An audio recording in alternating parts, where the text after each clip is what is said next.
Hello there. Welcome in to a Thursday edition of the show. Appreciate you tuning in, whether it's on 740 KVOR, on Extra Sports 1300, or either one of those two stations' apps, which are free to download and free to use and are sponsored by Diversus Health, mental health, and well-being for all. It will be a veritable cornucopia of sports topics coming your way over the course of the program. And as always, love to get your thoughts at 719-247-1313. We got a question of the day fired up. Get to that soon. But again, a lot of soon, Ray, not now. Producer Ray Dominguez in studio. And hopefully I'll hear from you over the course of the program. I want to start with the Colorado Avalanche as they played last night. They'll play again today, by the way, at 5 o'clock. So we'll keep an eye on that. We got Nuggets on Extra Sports 1300. More on that in a moment. But the Avs right now, we have seen arguably three of their worst performances of the year in just the last 2 weeks. They had the 7-3 loss to Nashville, another 7-3 loss to Philadelphia, and last night their 5-2 loss to Ottawa. Now, take into account that the last two goals were empty netters by Ottawa. That's the margin of defeat is not really what matters here. What matters here is that the Colorado Avalanche, and even if you are unfamiliar with this team, if you even have a cursory knowledge, the fact that the Avs had only 8 shots through 2 periods, you should be like, that doesn't sound right. The Avs only had 8 shots on goal in the first 2 periods against Ottawa. That is, you can't have that. Like, the one thing that the Avs should be able to do every night, even if they're bad shots, is get shots off. And they couldn't last night. And it was a bad loss. Bad loss for the Colorado Avalanche.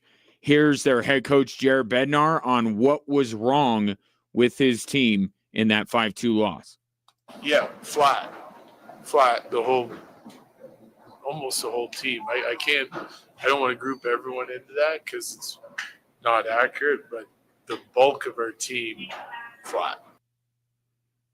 They were flat, in case Jared Bednar didn't make that abundantly clear to you.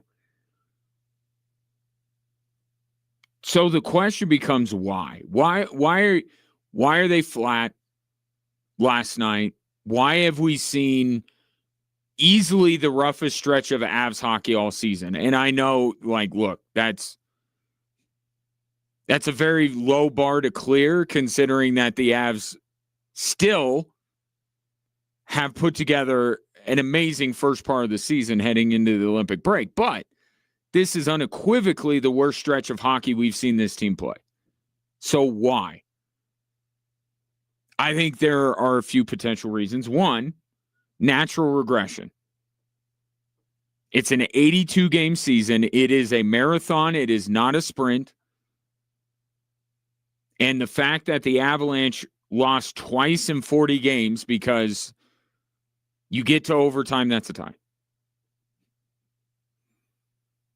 Even if you throw in the shootout losses and all that kind of stuff, you're talking 9 times in 40 games.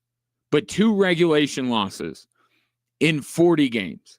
It was, I think, inevitable that the Colorado Avalanche were going to go through a rough patch. Because you can't play that level of hockey and win at that clip for an 82-game season. So I think that's part of the issue here. Second factor, the Olympic break. And the Avs aren't the only team maybe peeking ahead to Italy, which is coming up in 2 weeks. But the Avalanche have 8 players on their roster that are going to play in Italy. And 7 of them, with all due respect to Yoel Kiviranta, are core players for the Colorado Avalanche, are the guys that on a night-to-night basis you look to first and foremost to produce for the Avalanche. 7 core players, all dealing with everything that comes along with going to Olympics. The excitement, how eager they are, plans are their families coming out, and then the natural thing that comes with an all-star break or the postseason. We see when there is kind of an end in sight, whether it's the end of the season or the end of the first half, and there's a break coming up, and you start to maybe take your eye off the ball a little bit. But Ottawa could have very well. I mean, Brady Tkachuk looked pretty locked in, and is the most important player on Team USA. But again, the volume. 8 guys on this Avs roster are going over to Italy.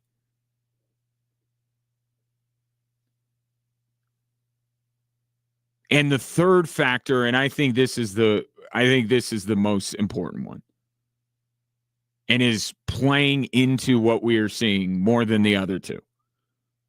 The injuries. In particular. One is Devon Toews. You look at those games I mentioned, 7 goals they allowed against Nashville. They allow 7 more against Philly. They allow 5. 3 of them were not into an empty net. But this team is missing their defensive stopper. The guy that puts an end to the other team being in the Avs zone. So his defense, being a true defensive defenseman, his absence is hurting the Colorado Avalanche right now. And I think the other injury that certainly plays into Jared Bednar saying flat, flat, flat, I think they miss Gabriel Landeskog.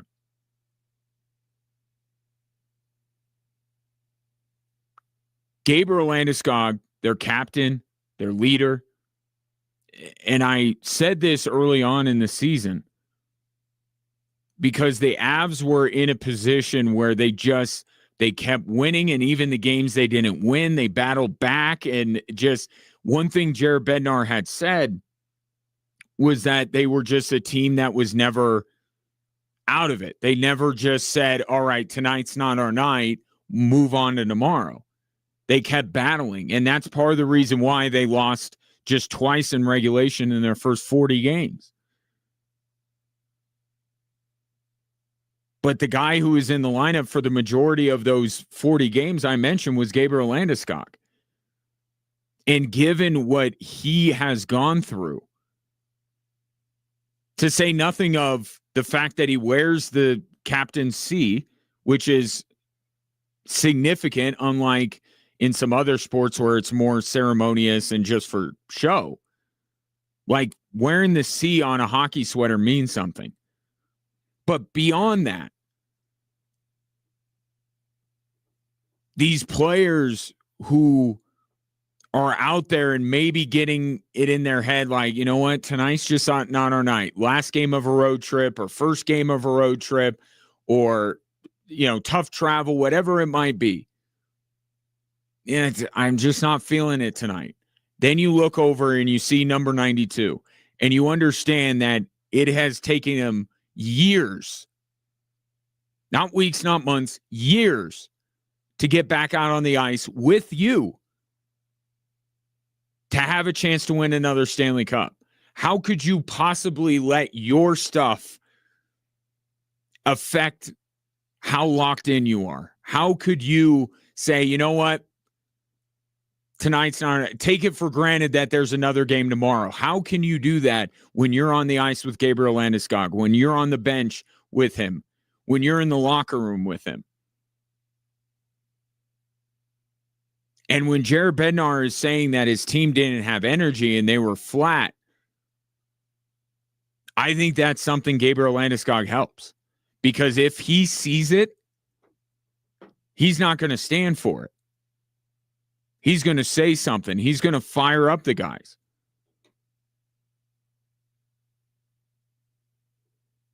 So in the number of goals that the Avs have conceded in some of these losses, I think you can look primarily at Devon Toews. But when the head coach says it's effort, it's energy, it's want to, I think that's where not having Gabriel Landeskog, I think that's what a symptom of that could be.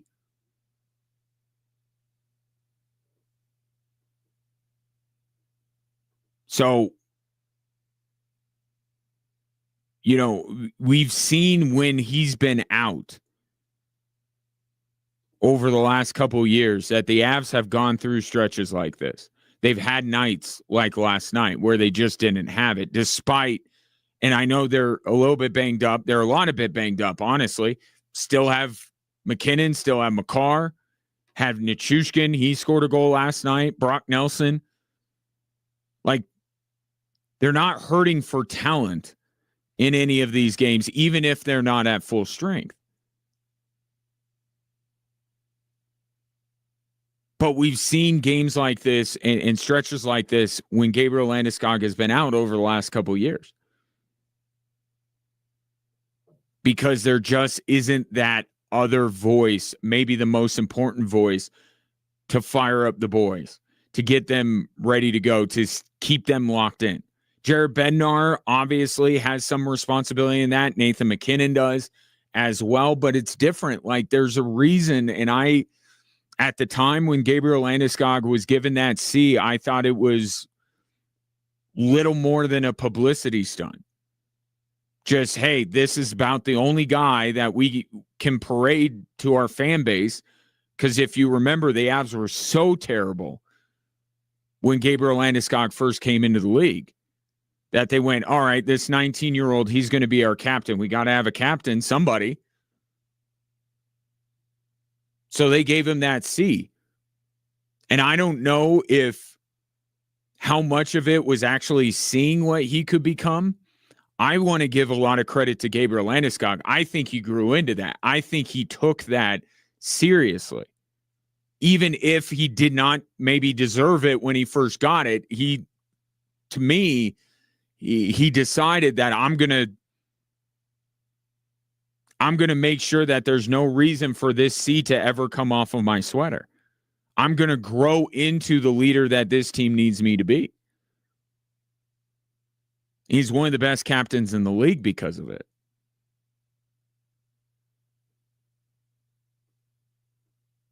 So the dynamics that are at play on a hockey team, the guy that wears the C, that's a voice that everybody listens to. It's a coach on the ice, if you will. Because Jared Bednar can only yell from the bench so much, can only call so many timeouts. There are only 2 intermissions. You need a guy on the bench, on the ice with these guys, a peer. And that's what Gabriel Landeskog is. So I watched this team play last night, and the player that I thought they were missing more than anybody else is Gabriel Landeskog. So having him back would help avoid a similar stretch as this once the Olympics are over. And Gabriel Landeskog practiced with the team on Tuesday, which was not only a positive sign for him playing for Sweden in the Olympics, but also a positive sign that his return to the ice for the Avs is imminent. Again, 2 weeks. They play tonight against Montreal. No Gabriel Landeskog tonight. But they got a couple more games before they head off to Italy. If I'm if I'm the Avalanche, maybe that last game, get him back out there. He may want to have be facing live bullets before, so to speak, before he goes over to the Olympics. But I think if you're the Avalanche, you say, well, we're going to have this guy back on the other side. And it will be good. And look, even with all of that, the Avs are 9 points up with 3 games in hand on Minnesota in the Central Division. Because of that 40-game stretch, they have so much breathing room, it's ridiculous. Now, don't squander it. Again, no reason to relax about it. But that's what their torrid start to the season gives you, is you can go through a stretch like this and still look at the standings the next day and go, okay, not time to panic, but this is a team with higher aspirations than simply winning their division, right? They'll want to get locked back in and back at it tonight in Montreal against the Canadiens. That game drops the puck at 5, so we'll keep an eye on it when we get to hour number 3. Take your thoughts on the Avs, 719-247-1313. Coming up next, we'll talk about their Ball Arena roommates, because tonight is one of the more significant nights on the calendar for the Denver Nuggets. That's next here on 740 KVOR and Extra Sports 1300.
It's not every day that a basketball team can welcome back a member of a championship team to the place that they won the title in. But that is the case, especially when you have a history like the Denver Nuggets. Don't know why I felt the need to take a shot there, but I'm just pointing out facts here. Tonight, the Denver Nuggets will host Michael Porter Jr. and the Brooklyn Nets. And I do expect there to be a video tribute and a standing ovation for Michael Porter, because this is not, and I was trying to go back and think of other significant returns to Denver for Nuggets players. I mean, again, speaking to the history of the Denver Nuggets, there aren't a lot of people that would elicit an emotional response. Carmelo was a negative emotional response for good reason, right? He demanded the trade and all that kind of stuff. I didn't expect Nuggets fans to do anything other than boo Carmelo. Dikembe Mutombo would be another one.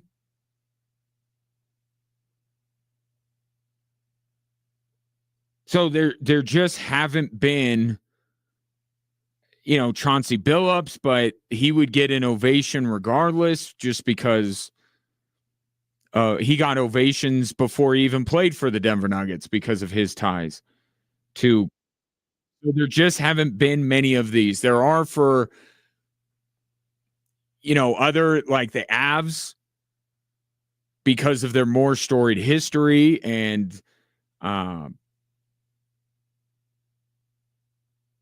the Nolan Arenado return comes to mind for the Rockies, and certainly there were other beloved Rockies players that returned, just not that many for the Denver Nuggets. And the fact that Michael Porter Jr. was traded means there should be no animus towards him. The team traded him. He didn't leave.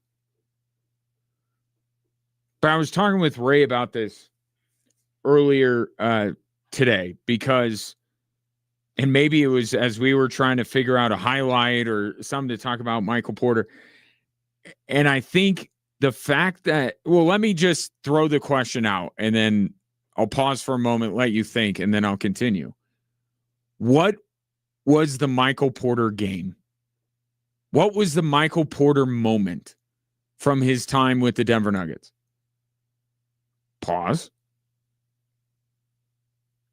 I don't know that there was one. I mean, certainly there are games that are like, I think Michael Porter put up like 30 in a game before, but like two moments in particular that Ray brought up. So game one last year against the Lakers, Michael Porter hit a three to tie that game. The next time down the floor, Jamal Murray hits a game winner at the buzzer. Last year against OKC, who's the player that everyone was talking about playing through injury to be there for his team for that game 7? It was Aaron Gordon. But guess who also was battling through injury to be there for his team in that game 7? It was Michael Porter. When you think of the title run, it's obviously the heroics of Jamal Murray and Nikola Jokic. But in those moments in lies Michael Porter's legacy as a Denver Nugget. And it was perfect considering his role with the team. He was never on the main stage. He was a hero in games, but he was never the hero. Because of his role with the Denver Nuggets, he was in this box.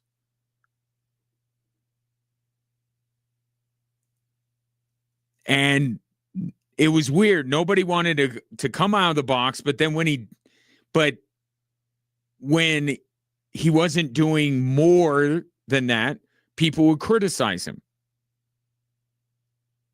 But his role with the Denver Nuggets, despite his talent, was so minimal compared to what it is now with Brooklyn that it just didn't give way to many memorable games and moments for Michael Porter. But I think what time, and it hasn't been a long time, but there's been some time, I think there is a greater appreciation with the struggles that Cam Johnson had at the beginning of the season to be like, you know what? Michael Porter kind of took on a difficult role. Probably capable of more, clearly capable of more, given what he's doing with Brooklyn right now. I mean, easily his best year of his career is this year right now. But like Cam Johnson, kind of the same way. He was, the third guy? And really, you could argue that he was the second most talented player behind, Devin Booker when that Phoenix team went to the NBA Finals. So, like Cam Johnson is had trouble at the beginning of the season trying to figure out, okay, what am I supposed to do here? Okay, we got the two-man game, and we got Aaron Gordon over here, and he has a clearly defined role. And Christian Brown is somewhat limited in what he can do, so he's got to be able to do his thing. What am I supposed to do here? And that's the struggle that Michael Porter faced the entirety of his time in Denver. And imagine the struggle when you're as talented as Michael Porter is. So because of that, he became kind of the scapegoat, the popular punching bag for anything that went wrong with the Denver Nuggets. And I'm talking about externally, but I'm also talking about internally. I think Michael Malone took out his frustrations on Michael Porter a lot. So he was just in this situation where he couldn't be the hero, but he could be the GOAT. And not GOAT like Michael Jordan, Tom Brady GOAT. Like GOAT like, you're what's wrong with this team. You're why we lost. Which is such a weird thing because he's the fourth most important player on the court for the Denver Nuggets. How could he not impact winning but impact losing? Right? Never got credit for the Denver Nuggets winning anything. But when the Nuggets lost things, Michael Porter was one of the first names that got brought up.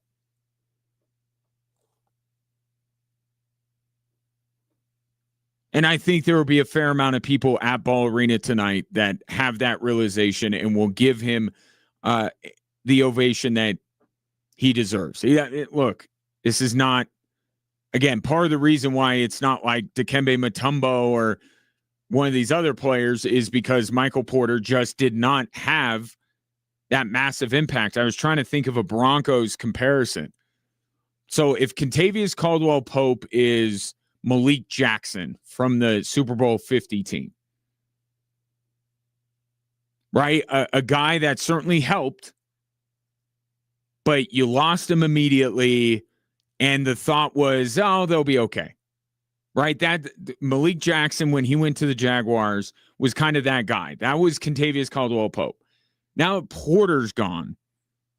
What was his role with that Denver Nuggets team? Could it be like CJ Anderson? Hey, not Payton, not Vaughn, not DeMarcus Ware, not the no-fly zone, not like you start to go down the list of the players that were the reason why the Denver Broncos won a Super Bowl that year. And then you would eventually get to CJ Anderson, but that's not to say that CJ Anderson wasn't important. And CJ Anderson at least has a moment, right? In the snow. Here we go. Another snow game against the New England Patriots, and C.J. Anderson runs down the sideline for a game-winning touchdown. Michael Porter doesn't even have that, doesn't even have a moment, but I think that would be the comparison I would make. It would take you a little bit before you got to C.J. Anderson, but you know that C.J. Anderson was a big part of the success of the team. And I think that's Michael Porter.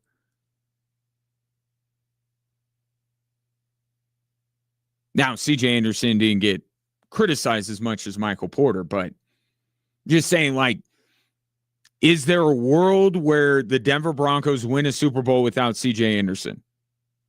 With all due respect, probably. Is there a world where the Denver Nuggets win that NBA title without Michael Porter? Probably.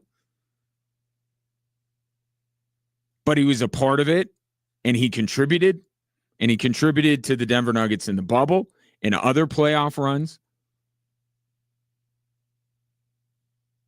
But our question today, and I'm quite proud of it. Usually Ray comes up with the questions of the day because he's better at this than I am. I like this one.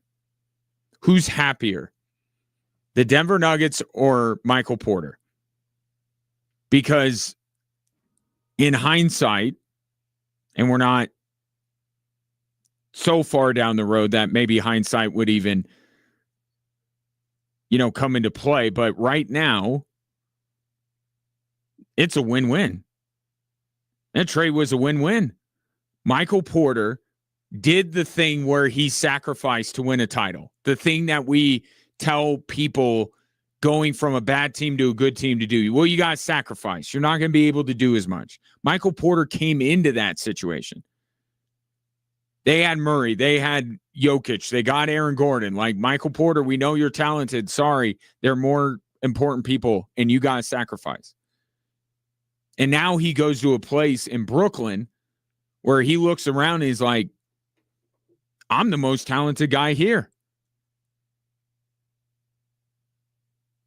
And there's no expectation of winning. And I can go out and I can show everybody that I was in this box in Denver. I was not being fully utilized. And he showed it the last time these two teams played. It was like, what, 27, 11, and 5 or something he put up against the Denver Nuggets in Brooklyn? So for Michael Porter, it's a win because he got the ring. He did this sacrificing thing for the greater good. Now he's going to get his. And then you have the Nuggets on the other side that by trading Michael Porter, they opened up cap space. They were able to bring in Valanciunas and Tim Hardaway, and they have created maybe the best team top to bottom that the Denver Nuggets have ever had. So the Nuggets are happy, and Michael Porter's happy. They're both better off.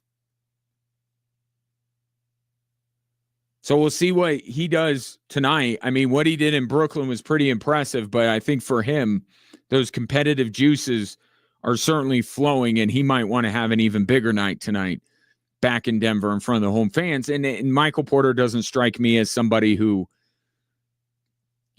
holds grudges. That's not what this is about. This is about the natural motivation that athletes go to and say, you didn't want me. I'm going to show you. All athletes do it. Even if it was the most amicable breakup in the history of sports, they still are like, they didn't want me. So I expect Michael Porter to play well tonight. And I expect him to get I'm very interested in the video, the tribute video. Because I think I'll be going, oh, yeah, I remember. There wasn't a moment or a game with Michael Porter. But he helped. And he deserves recognition for that. Nuggets and Nets tonight, 7 o'clock on Extra Sports 1300. 719-247-1313 if you want to weigh in. Who's happier, Nuggets or Michael Porter? Coming up next, the perfect chaser to the news about Bill Belichick's Hall of Fame snub. There's another piece of Hall of Fame intel that has come out. Kind of balances out the universe, if you're asking me. That's next here on Extra Sports 1300 and 740 KVOR.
Speaking of Aaron Gordon, I wasn't going to get to this, but because Aaron Gordon is bringing us back into this segment, you know how it seems to be one guy comes back and then another guy leaves. With both the Avalanche and the Nuggets, who have had a fair amount of injury problems lately, it always seems to be one in, one out, right? They get a guy back, and then a game or two later, someone else gets hurt. Well, with the Denver Nuggets, it's like they're getting no one back and more people are getting hurt, or someone's going to be out for even longer. To wit, the team announced just a little while ago, officially, that Aaron Gordon sustained a right hamstring strain on Friday at the Milwaukee Bucks. Gordon will be reevaluated in 4 to 6 weeks. And if you recall, a lot of people were asking David Adelman, questioning whether Aaron Gordon was right to come back, because I got a text from you, Ray, that I was watching the Avs that night, and you text me and you're like, we're never going to be healthy. What exactly was he running down the court and something happened? Where did he re-aggravate that injury in that game? Was there a moment, or? I think it was kind of all game. You kind of tell a little bit, but I didn't see exactly. I just started getting reports of it. Oh, okay. Yeah. So. And he did leave that game. He did right before. It was actually no. I do remember. It was right before halftime. Like literally, I think like 10 seconds left, and he walked. And I think it was a offensive play they missed. Maybe like he went up for a rebound or something, got down, and then he left the court. Which is not to be confused with when Giannis would not run back down the court, and then he proceeded to diagnose himself and give the prognosis, which I've never seen an athlete do. He's like, I'm out 4 to 6 weeks. And now he may never play again in Milwaukee. More on that later. So people were questioning David Adelman and the decision to play him because he didn't look right, and then he got hurt so quickly. And David Adelman said, well, we do a stress test. And it's the thing is, this is a soft tissue injury, and they are the most annoying, frustrating injuries that you could possibly have. Like compared to Bo Nix. Bo Nix broke his ankle. We patched it up. He'll be okay. But a groin or a hamstring or something like that, and then it's, well, you know, the track to get back, it's not a straight one. You can have setbacks. You can re-aggravate it. It can be bothering you the entire season, even though you're playing through it. Like, they're just very, very finicky. So I don't think that this warrants an investigation into the practices of the Nuggets training staff. I think this is the nature of soft tissue injuries. And the nature of soft tissue injuries for a guy who has had his bouts with injury.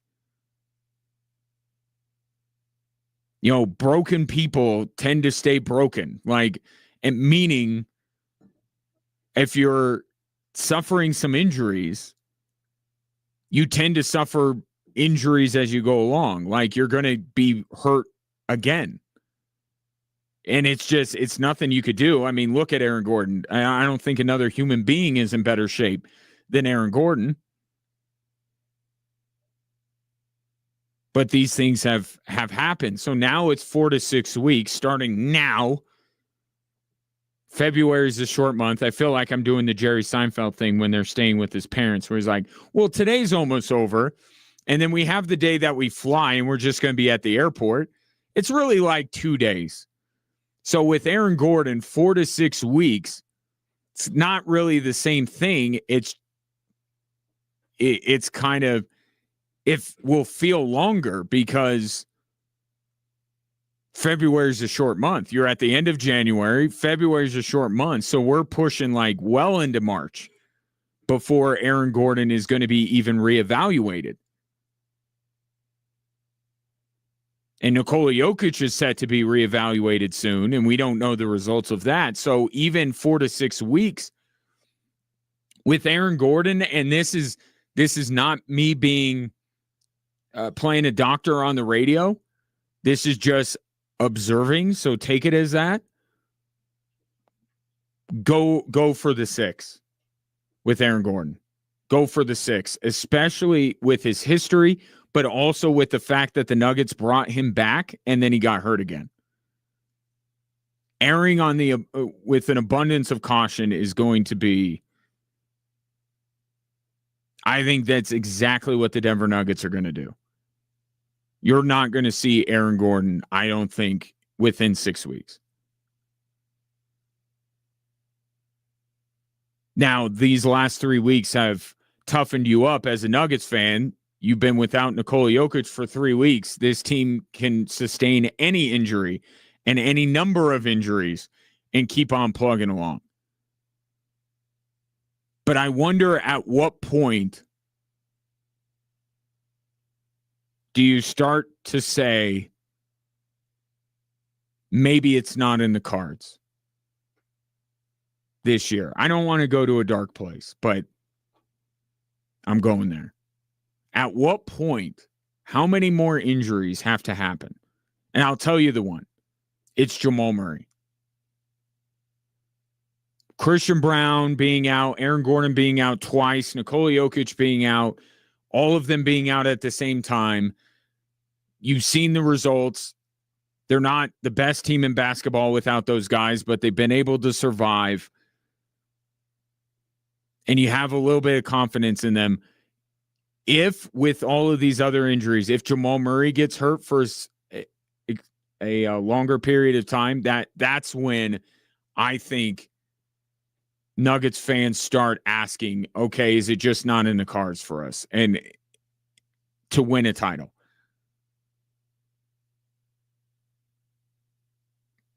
Right, because the Nuggets would hardly be the first team that you thought was a championship contender and injuries had them fall short. In fact, wasn't there just some event the other day in which a key injury was a big reason why a team is not playing for their sports championship here next week?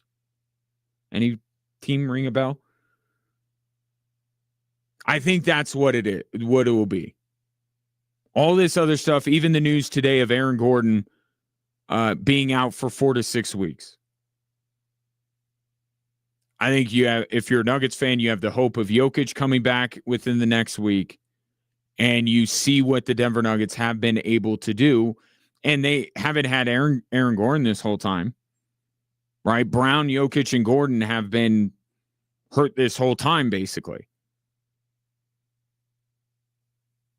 If Jamal Murray gets added to that long-term injury list, I would expect to hear from Nuggets fans saying, yeah, I don't think it's going to happen for us this year. So protect Jamal Murray at all costs. The collective psychology, the collective mental health of Nuggets Nation depends on Jamal Murray being consistently in the lineup with all these other guys out.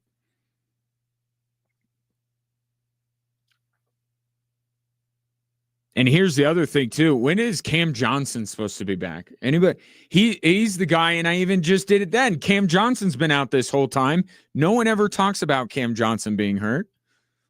Maybe people will remember that he's hurt tonight because the guy who's traded for is coming back. What was the last thing you heard on Cam Johnson, Ray? I haven't heard anything. Yeah, I don't. But if he does come back soonish, let's say soonish,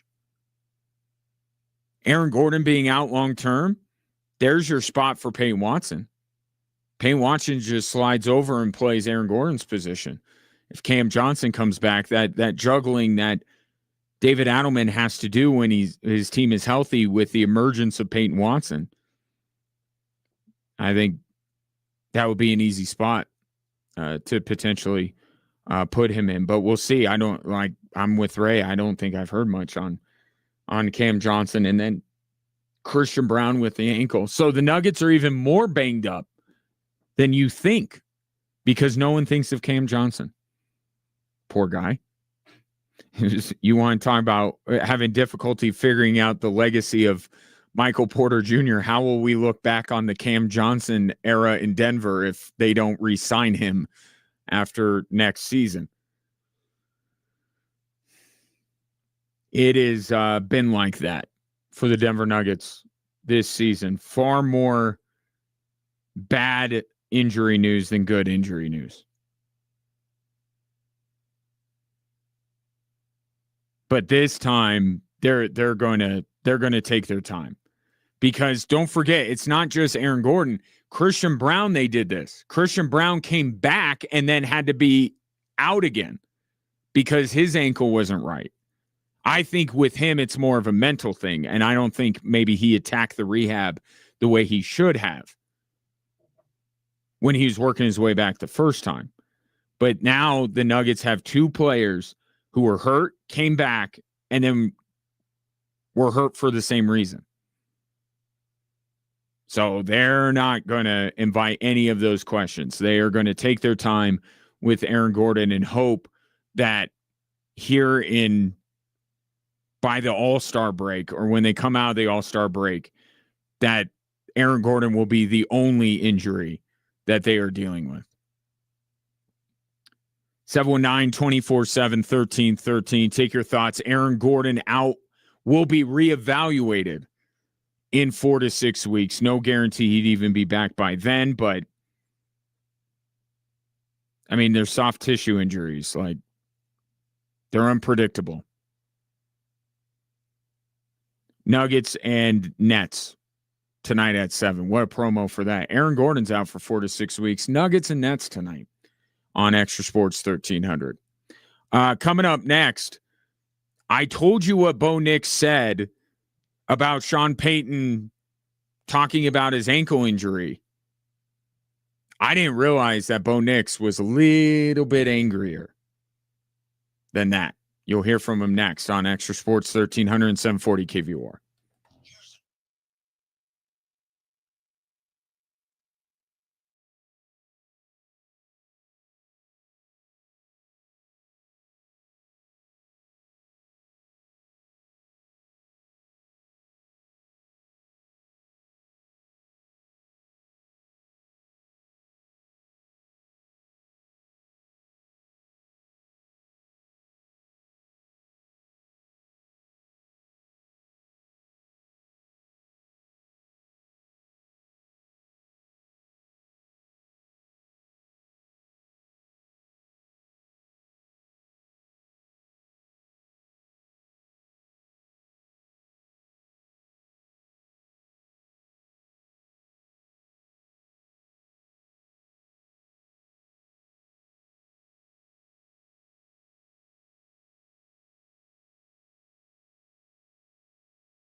Welcome in hour 2 on this Thursday. Great to have you, and shouts to those of you watching the show, which you can do on a daily basis on whatever social media platform you prefer, just as long as you follow Extra Sports 1300 or 740 KVOR. And while you're there, like, subscribe, follow, and most importantly, drop a comment. And we'll get to those as we move through the show. Of course, there are more traditional means of communication. You could call or text your thoughts on this Thursday into 719-247-1313. I mentioned yesterday the little misunderstanding between Sean Payton and Bo Nix when it comes to Bo Nix's ankle. Now, here's what Sean Payton said about Bo Nix at his end-of-season press conference and that ankle injury. They always find a little bit more when they go in, and it wasn't a matter of if, it was a matter of when. So it wasn't because when you look at the play and you're trying to evaluate it, he said, the doctor, operating surgeon said that this was going to happen sooner than later. Now, he also threw out the word predisposed. I believe he said it when he announced Bo Nix's injury after the win against the Buffalo Bills. And I believe he said it the other day as well, the word predisposed, which means that something when it comes to injuries, I mean, predisposed can apply to a lot of areas of your life. But when you're talking about injury or illness, it is that something within you genetically or the way you are built is going to lead to this. Like people who are overweight are predisposed to diabetes. Like that is what Sean Payton implied, or we thought he was implying, when he used that word, which I reacted by saying, well, the next time Bo Nix suffers an ankle injury, we're going to have a conversation about whether this guy is worth investing in long term. If he is predisposed to ankle injuries and ankle fractures, not just injuries, not, ow, I rolled my ankle, breaking bones. I mean, that's a serious thing if Bo Nix is predisposed to having ankle injuries. And according to Luca Evans of the Gazette, that is part of the reason why Bo Nix spoke. In part because he just wanted to kind of update everybody and go, hey, I'm going to be out 4 to 6 weeks. Which, by the way, how many different potential timelines are there for injuries? Because I just got done talking about Aaron Gordon. He's going to be reevaluated in 4 to 6 weeks. Bo Nix is going to be back in 4 to 6 weeks, even though there's no football game to be played at that time. Like, is 4 to 6 weeks like the gold standard of injury timelines? And you just kind of deviate 1 or 2 standard deviations from that? Anyway, I digress. But it was also so he could kind of put Sean Payton in his place, or at least clear up some of the confusion around what Sean Payton said. Bo Nix, you are predisposed to having ankle injuries. Bo Nix doesn't sound pleased about what his coach said. Take a listen. Nothing predisposed, nothing that was there originally. I might have gotten confused. Didn't have any predisposed issues. Man, my ankles were feeling really good. I don't think he really should share how many surgeries I've had in the past, to be honest with you, but because I don't, he doesn't really even know that. Dang. I mean, it's one thing to clear it up, and it's possible that Sean Payton just misspoke, but that's a pretty big misstep in your syntax when you're saying that Bo Nix is predisposed as opposed to, and this is what sources have put out again through Luka Evans. What a heater Luka is on. By the way, if you don't read Luka's work, you should in the Gazette. And he's also the guy that everyone thinks Sean Payton is picking on in his press conferences, as an aside. But sources are telling Luka that it's not that he's predisposed, it's that there was something else in there that made it. How was it put? Because I don't want to step into the same spot Sean Payton did and have Bo Nix get mad at me on a conference call. Pre-existing stress to the bone, which could just mean Bo Nix was hurting his ankle and he finally injured it. Like, that could all be the pre-existing stress on the bone, could be from this season. This could be an isolated injury. It was something that maybe you don't tweak and a bone in your ankle, but it could be something like my dad always used to say, you playing hurt. If you're hurt or you're injured, if you're hurt, you can play. If you're injured, you can't. Bo Nix might have been hurt for a portion of this season. And then after with the 2 plays left in the Buffalo game, got injured. But it could all be contained within this 1 year. Because the worry that you would have if you're a Broncos fan is that we're talking about previous surgeries on ankles, and we're talking about predisposed, and it now suddenly it's not just this year or just the Buffalo game as an isolated incident. This is part of Bo Nix as a football player. And that's where the questions that I raised yesterday come into play. How big of a worry is this if this guy keeps needing to get surgery on his ankle? And that's part of the reason why I think Bo Nix was so upset with Sean Payton. To say nothing of the fact, like, this is the absurd part of it all. During the season, you could not waterboard Sean Payton and get the injury report from him. Like, he felt like that was hanging on to the nuclear codes. Like, he wasn't going to give that information up for anything. And now he's bebopping, scatting, and talking about Bo Nix's ankle surgery when he was 18 years old. Like, how is a guy that thinks that that injuries are the most sacred of all information and would not dare bring it up, now freely talking about it in regards to his franchise's most important player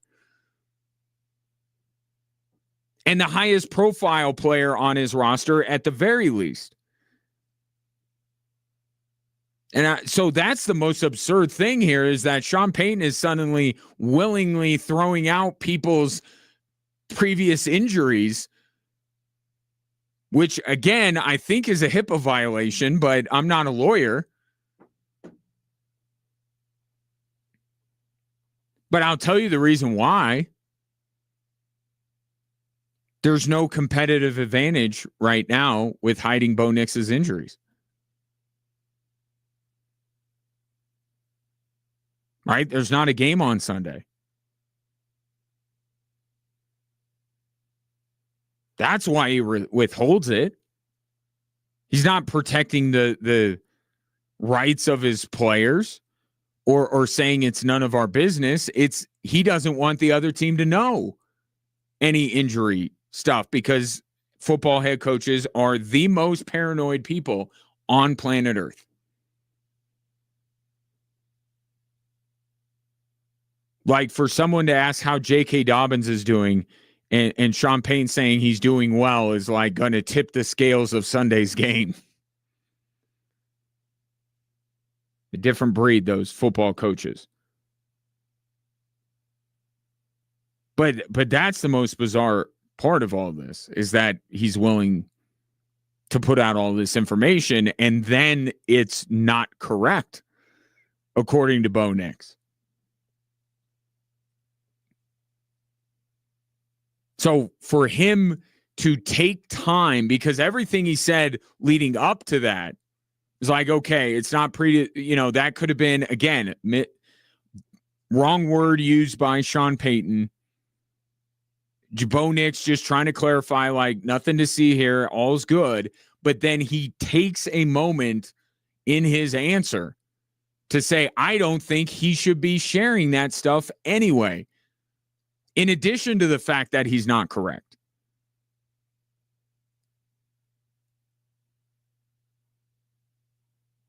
So here's where we play one of my favorite games. Big deal, little deal, or no deal. That Bo Nix said what he said regarding Sean Payton's comments regarding his ankle. It's not no deal.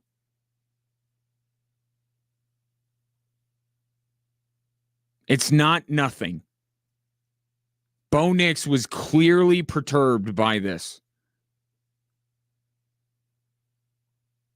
And the information that Sean Payton shared, let's take for a moment that Sean Payton was telling the truth and Bo Nix is lying. That he is predisposed to ankle injuries. That's a huge deal. If what Sean Payton said was not the wrong word usage and it was factually correct, then it's how concerned do you need to be that every other year Bo Nix is going to break his ankle?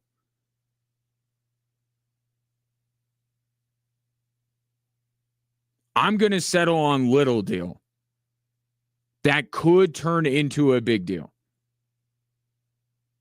Okay, if you are a longtime Broncos fan, you know what things were like with Dan Reeves and John Elway and how that could negatively impact a football team.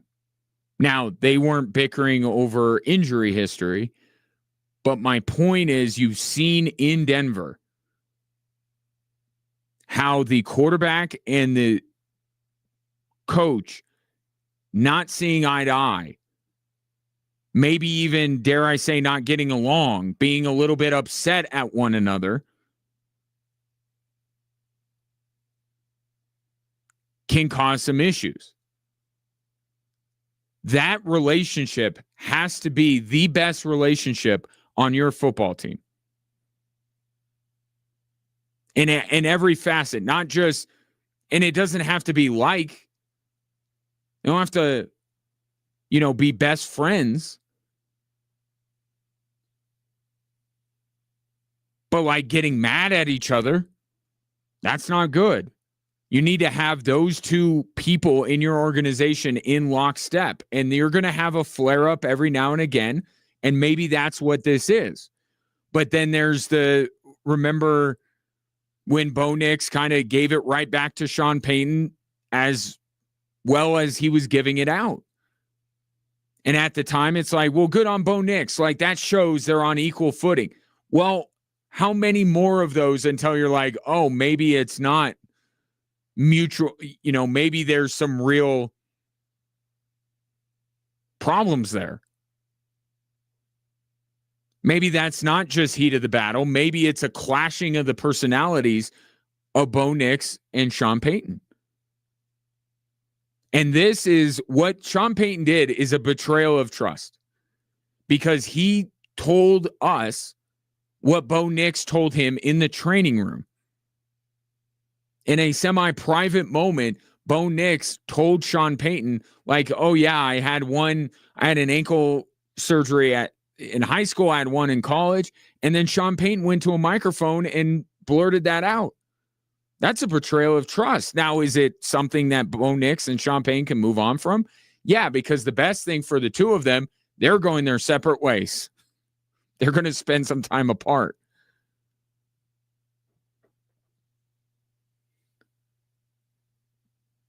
But it's not nothing that Bo Nix felt the need in some part to set the record straight and to put his coach in his place for betraying that trust.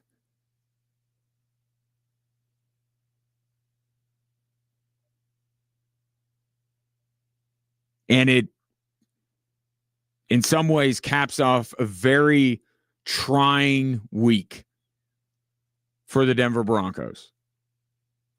Right? And that could be part of it too. Emotions are frayed. Everyone's upset. Bo Nix is doubly upset because not only is the Broncos season over, but his was over before the AFC Championship. That could be a part of this. But it's just, you keep the tally. Right? Like, I just think that that's worth doing moving forward. Okay, we had the little dust up on the sideline. We've had a couple of other times where Bo Nix and Sean Payton seem to be a little animated towards one another. And now we have this little couple day exchange. Just file it away. That's all I'm saying. And just know that discord between the head coach and the quarterback is the last thing that a football team needs. 719-247-1313. Take your thoughts on the situation. Coming up next, so stick with football. We know Belichick is not getting in the Hall of Fame this year. Someone that was maybe the biggest thorn in his side isn't either. That's next on 740 KVOR and Extra Sports 1300.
Are Bo Nix and Sean Payton, Dan Reeves, and John Elway 2.0? That's what the streets are asking.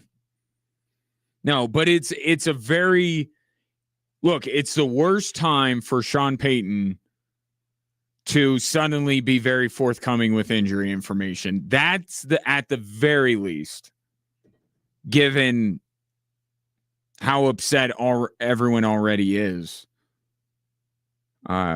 in Broncos country, but don't want to mess around with that relationship. It's got to be on point, or else nothing much else on your team is going to work. 719-24-7-1313. Ray Dominguez, producer extraordinaire. What we got on the text line? From Brett. Maybe Joe Lombardi and Bo Nix were drawing up plays in the dirt and not telling Payton, hey, it worked for Mike Shanahan. Mike Shanahan, and you can in another great text from Brett. If you're just finding the program for the first time, maybe you're a KVOR listener. Brett's a regular contributor and always entertaining on the text line. I believe that got Mike Shanahan fired, which is the comparison to Joe Lombardi. And Joe Lombardi just got fired. Those are the best jokes when you can go back. However, how long ago did Dan Reeves and 40 years? A joke that could go from something that happened 40 years ago and relate it to today. Well done, Brett. Yeah, that got Mike Shanahan fired, which further exacerbated the issues between Dan Reeves and John Elway. And I think even if you are younger, you still are aware that eventually Mike Shanahan came back and things went well for the Denver Broncos. So what I'm saying is 2028, Joe Lombardi as the head coach of the Denver Broncos helps Bo Nix win his long-awaited first Super Bowl. Speaking of football, so the Belichick thing, getting snubbed, people didn't like it. But the best thing, and I almost wonder if this was coordinated, like the coincidence of Bill Belichick, it being leaked that he's not getting into the Hall of Fame. And then it just so happens that Eli Manning is also not getting into the Hall of Fame. That feels like quite the coincidence, doesn't it? Like the two of them obviously linked in football history.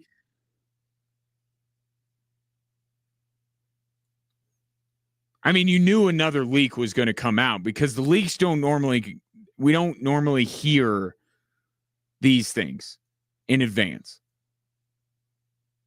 Because the Pro Football Hall of Fame says, don't be talking about it. So we don't normally get the leaks. So you knew that with Belichick, there would be another. And of everyone in this class, I kind of feel like Eli Manning in many ways is a fitting one. But it has also been found out by The Athletic that Eli Manning is not getting into the Hall of Fame. Now, I don't know what this does for you, but for me, who was quite perturbed about the Belichick thing, this actually makes me feel better. It restores my faith in the voters for the Pro Football Hall of Fame. Because, yeah, they got one wrong in a major way with Bill Belichick. That was dumb. And their reasons are even dumber for not voting him in first time around. But the fact that they come along and they don't put Eli in either, they totally redeem themselves. Well, not totally. Because this is easy. This is easy. Eli Manning is not a Hall of Fame quarterback. I concede that he will get in one day. Just like those 11 people who voted against Belichick can rage against the night all they want. Bill Belichick's going to get in the Hall of Fame. Eli Manning will get in. I know he will. And I'm going to say on that day, he doesn't deserve to be in. He's not a Hall of Fame quarterback. If there's one position where we got to set the bar really high, think about how pass happy this league has become. There's got to be one position where we go, you know what? This is the best of the best. We're not watering down the product here. And that one position to me is quarterback. Eli Manning, and I know there's Super Bowls. I know that. 2 games of Eli Manning's entire career, he was a Hall of Fame player. 2 games. That's not enough at the sport's most important position and any sport's most important position. That's the highest profile, most important job in all of sport. If our standards can't be super high there, then what are we doing here? And I'm a bigger Hall guy, but there are exceptions to every rule. And the quarterback position is one of those. Phillip Rivers, not a Hall of Famer. Russell Wilson, absolutely not a Hall of Famer. We got to draw the line somewhere. We can have high standards, and Eli Manning is that guy right now for me.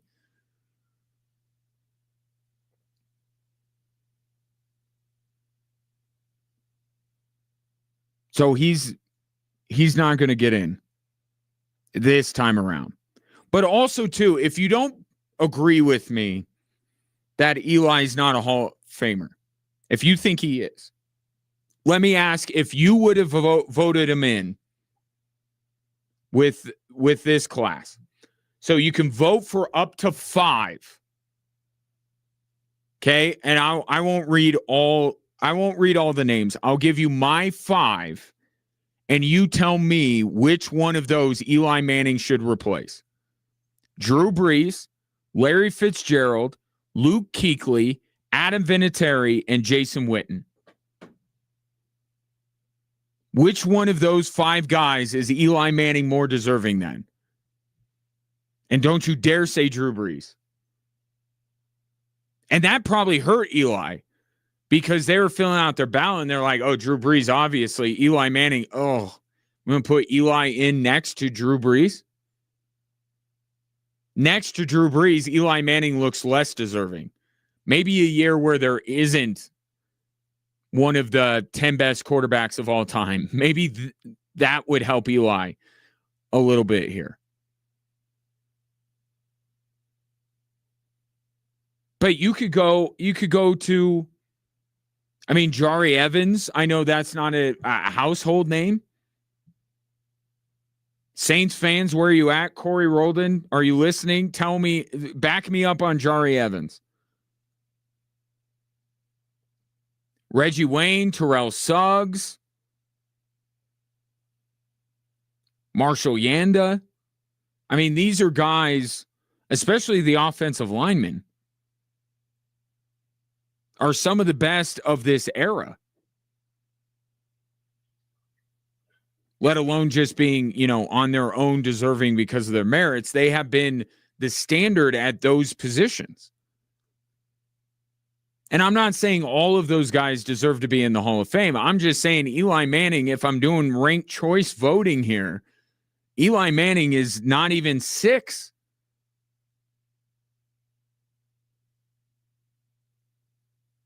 So that I think for this year, I don't know how you can argue that Eli Manning should be in.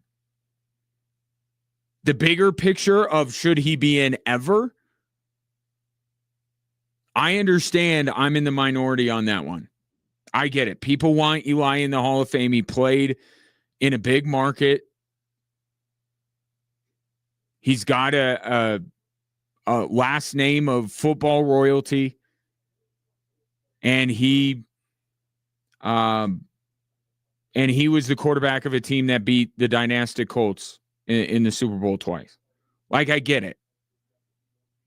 Eli's not the worst quarterback in the history of football. I understand that. But I just don't think he's a Hall of Fame quarterback. But he's certainly not more deserving. And therein lies why the voters against Bill Belichick got it so wrong and why these voters are getting it right with Eli. outside of their actual candidacy. Because the thought process with the voting, I think with Eli, because I think they're going to put him in eventually. But what they did, I believe, was look at the 15 semifinalists and go, let's put in the 5 best. Eli's been waiting a little bit. They didn't care. They said, we're going to take the 5 best, and Eli Manning's not one of the 5 best. Whereas some of the people, I don't know how many of the 11 it is, went, well, Bill Belichick will have his time. The Kansas City Star writer yesterday, I didn't put in Belichick because these other guys have been waiting longer. Who cares? Because all we're going to do, we don't factor that in. We say, here's the guys that got in, here are the guys that didn't. Does this make sense? Oh, this guy's been waiting longer. He's been waiting his turn. I'm sorry. You got to put the best, most deserving Hall of Fame candidates in when they are right there in front of you. The reason why guys go from one year to the next is because most of the time the voters do this. That's why they broke rank with Bill Belichick. Another issue.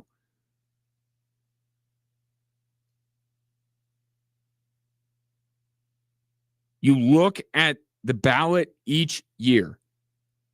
You don't try to chase, somebody who just got left off a year or two ago. You got to go with the best right now. And Eli Manning is not one of the 5 most deserving Hall of Fame candidates in this class. But Bill Belichick is the most deserving of all the contributors or whatever category they're calling it. He's the most deserving. The most deserving. Not one of. Not if you have multiple cracks at it, which you do. You have 3. He's the most deserving.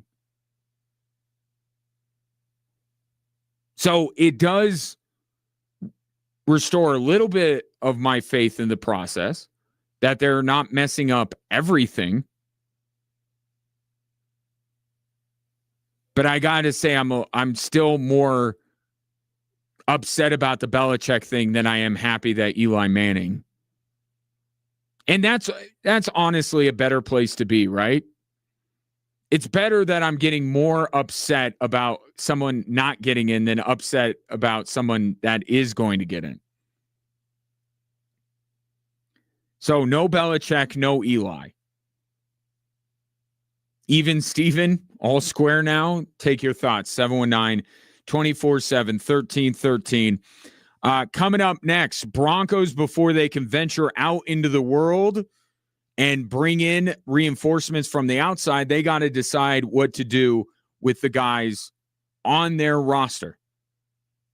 Who you signing, who you letting go, and who you dangling for a potential trade. That's next here on Extra Sports 1300 and 740 KVOR.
Broncos starting their offseason decision-making process by firing offensive coordinator Joe Lombardi and both Davis Webb and Jim Leonard, their defensive passing game coordinator, and Vance Joseph, although I think that's one that it certainly looks like it's trending in the direction of Vance Joseph staying, maybe not. Jonathan Cooper leaking that earlier this week. But the buzz around Vance Joseph has certainly quieted down. Davis Webb and Jim Leonard, not so much.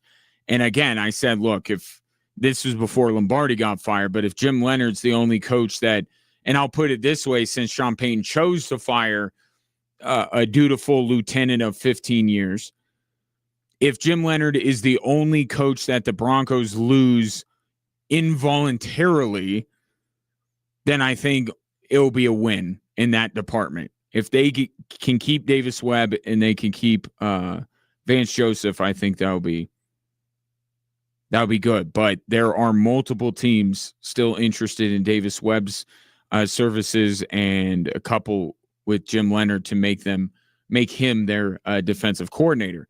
But after the whole coaching shuffle, you have the players, and the Broncos have a fair amount of free agents that they have to make decisions on.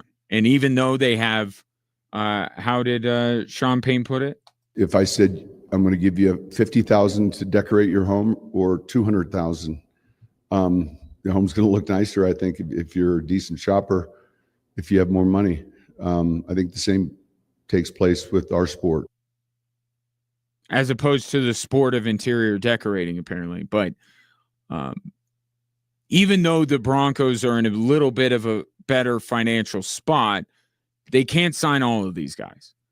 And many of these guys are going to be looking for prominent roles. I will just give you a case in point. John Franklin Myers has had a tremendous season. Broncos already made a decision on him. He's gone. They extended Malcolm Roach. Is John Franklin Myers going to – clearly that is a priority. That Malcolm Roach is the priority for them. Is John Franklin Myers, off of a career year, going to want to come back and share time with Malcolm Roach? So that one I'm not going to include because I think John Franklin Myers is as good as gone. A little surprising. I thought that John Franklin Myers deserved to be re-upped by the Denver Broncos.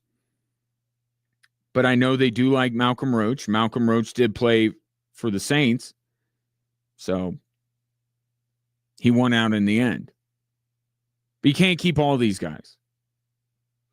Because other teams are going to come calling with more money and better roles. So part of my calculation, and it will be part of the Broncos' calculation, is if you prioritize something, are you willing to let other teams kind of wine and dine your other free agents? So when I bring up who the guy I'm signing, it's not that this is the best of the Broncos free agents. This is something that I want to take care of. And I'll take my chances with outside interest in these other guys. So in terms of signing a guy, letting a guy go, and trading somebody, the guy I would sign is Justin Strnad. Okay, again, he's not the best player that is set to become a free agent, but you have two guys at that position in Alex Singleton and Justin Strnad that you like, both of them. Both of them think that they're starters, regular players now with the way that Justin Strnad came in for the Denver Broncos this year. You only choose one of them. Strnad's younger. So I would kind of like with the Malcolm Roach, John Franklin Myers. If you just looked at it on its face in terms of production, Alex Singleton was more productive than Justin Strnad. But John Franklin Myers was more productive than Malcolm Roach. Sometimes you can pay a guy a little bit less, betting on a little bit of his upside. And the fact that he'll have a regular role will make him more worth it. With Alex Singleton, he's been a long-time starter, so he's going to want that money. You could probably save a few bucks with Justin Strnad. Again, it's a salary cap league. The Denver Broncos don't have unlimited monies. I go Justin Strnad, and I just cross it off. I'm good there. See if year 2 with Dre Greenlaw is better. And I get it. It's going to be a little bit difficult because of the health issues that Alex Singleton went through. And he is an absolute warrior for going through it. And he is an incredibly likable guy, great in the community. But if we're just talking about football and trying to not be frugal, but be smart with the money, I think you have a guy who's a little bit younger. You can project him into a starting role and say he might end up being more worth the contract in the future than if we just paid Alex Singleton based on what he did before. Right? Justin Strnad is a little bit of a bet on the future. Alex Singleton, you're paying him for what he's already done. And those kind of contracts can become a bit problematic. Now, the guy I'm letting walk because I think that there's something better out there. It's J.K. Dobbins. And this is not about J.K. Dobbins not being a productive back this year. He was a productive back this year. But the Denver Broncos were middle of the road in rushing this year. Part of that is a byproduct of Sean Payton's system, I grant you. But for as much as we talked about the running game, for them to be 15-16 in the NFL in rushing, that it seems like they could be a little bit higher. And the biggest risk you had with J.K. Dobbins was his injuries. Sure enough, once he got hurt, you never saw him again. So this is not, J.K. Dobbins was bad and goodbye. And certainly if J.K. Dobbins ended up back with the Denver Broncos, it would not be a bad thing at all. But I'll equate it to his last employer. Look at what his last employer did. The Chargers. They said, you know what? We like you, but go ahead and go out and see what other people have. And we, bring us back the contract and we'll see if we want to match it because we like you. And then what do? They drafted Omarion Hampton. And they're like, yeah, I don't know that we really need you anymore. I could see the Broncos, or I think that the Broncos should treat J.K. Dobbins the same way. Now, Sean Payton spoke so highly of him, I doubt that the team sees eye to eye with me. But I think that's a position when you talk about Kenneth Walker, who's about to play in a Super Bowl. You have Breece Hall, who has a ton of talent. And you have Travis Etienne. I'm not saying all three of them are going to be available. But I bet one of them is. And all three would be an upgrade. This is about my point yesterday. Good enough is not good enough. If you can upgrade any position on your football team, you do it. Now you follow a hierarchy of what are the most important positions.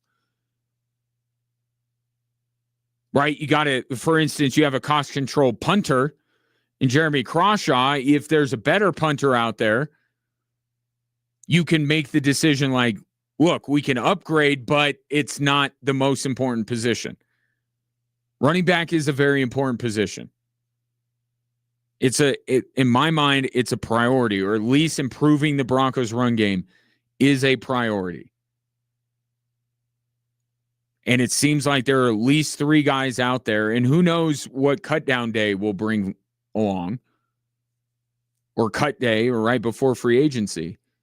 But I already see 3 guys that I think would be upgrades over J.K. Dobbins in the run game.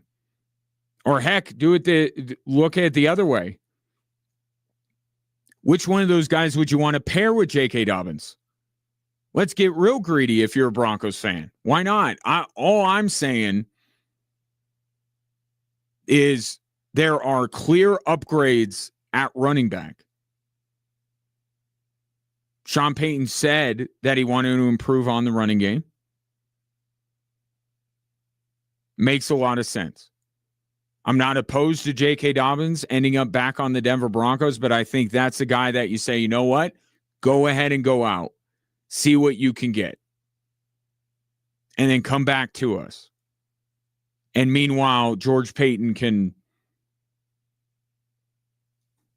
try to make a move for a better running back. And then the guy that I dangle in trade talks, and I look at this more not with the value that the Denver Broncos can get back so much as there's somebody on the roster that has got to have his time. I think you dangle Riley Moss in trade talks. Okay, you know me. I haven't been one of those people that are defending Riley Moss to the death like so many Broncos fans are. So, and that's where I wonder what you could actually get back. But this is not about Riley Moss. This is about Jahdae Barron. Okay, George Payton said it. You know, great for us, kind of bad for Jahdae Barron that he was pushed down the pecking order because they had so many players in the secondary. You drafted him with the first-round pick. Not every first-round pick has to hit and be a huge impact in year one. You would love it to be, but clearly the Denver Broncos got by for the most part this season without Jahdae Barron making a big impact. Now you got to see that ROI.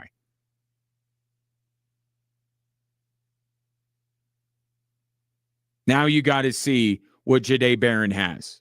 You got to stress test him a little bit because I thought that the plan all along was that Jahdae Barron would play in the slot. Credit to Jaquan McMillan. Probably just flat out beat him out for that position.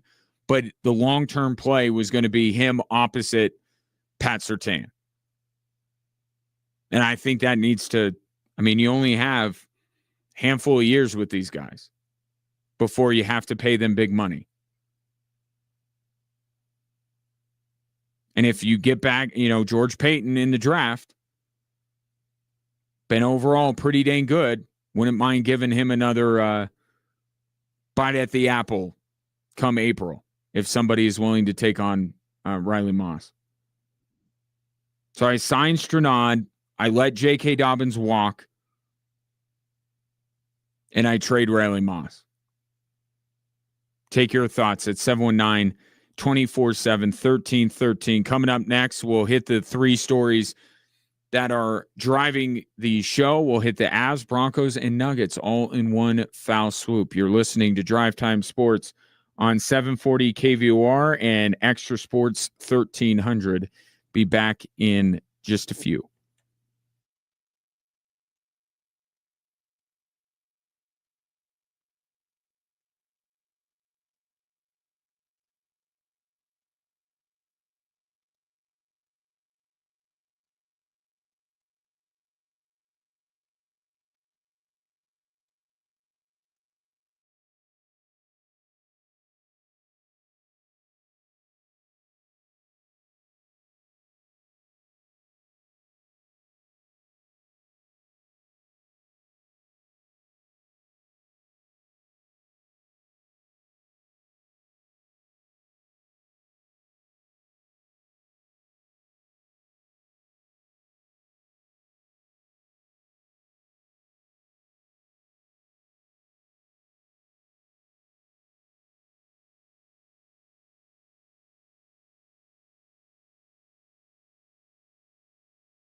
Welcome in.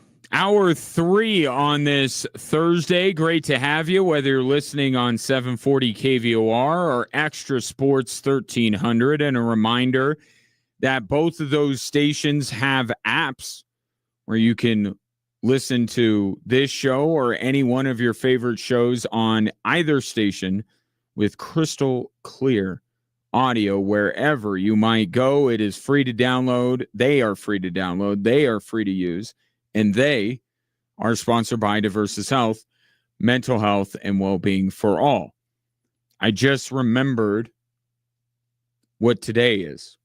And today is my least favorite day.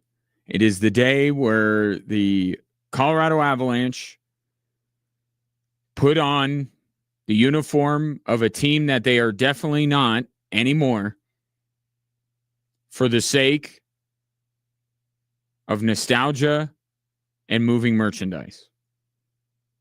The Colorado Avalanche are wearing their Nordique uniforms to play the Montreal Canadiens, and Altitude has a full-blown throwback-looking broadcast, all that. If you're new to the program, I think if you move cities as a sports team, whatever history you may have had in that previous city, it is not yours anymore. You leave it, and you certainly don't exploit it for profit. This is the Colorado Avalanche. They're not the Quebec Nordiques. And by the way, most people who root for the Avalanche in Colorado do not care about when they were the Nordiques because they only cared when they showed up in Colorado. But they're wearing them. I'll try to push on and still keep an eye on the game for you. We have Nuggets and Nets tonight. More on that in a moment on Extra Sports 1300. Ross Colton back for the Avs tonight. But got to talk about what the Avs did last night, and that is the first of 3 stories that are driving the show.